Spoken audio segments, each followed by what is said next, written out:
Hello বন্ধুরা, আজ তোমাদের কাছে খুব সহজ পদ্ধতিতে ইডলি কেকের রেসিপি শেয়ার করছি। প্রথমে একটা পাত্রের মধ্যে একটা ডিম, এক বাটি তেল, গুঁড়িয়ে রাখা চিনি দিয়ে ভালো করে মিশিয়ে নেব। তারপর 1 কাপ দুধ, 1 বাটি ময়দা ও 4-5 চামচ আমুল দুধ দিয়ে আবারও ভালো করে মিশিয়ে নেব। এখানে ড্রাই ফ্রুট হিসাবে টুটি ফুটি, কাজু বাদাম, মোরব্বা, আমন্ড বাদাম, কিশমিশ দিয়ে দিলাম।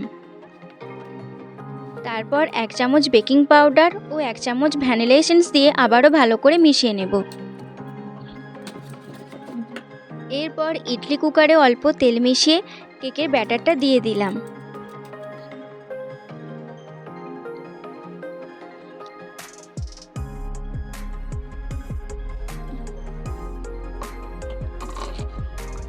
এরপর ড্রাই ফ্রুট দিয়ে ভালো করে সাজিয়ে নিলাম।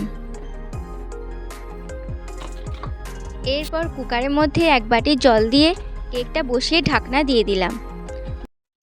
10 মিনিট পর দেখলাম আমাদের ইডলি কেক রেডি। দেখো কত সুন্দর দেখতে হয়েছে, খেতেও ঠিক ততটাই সুন্দর হয়েছে।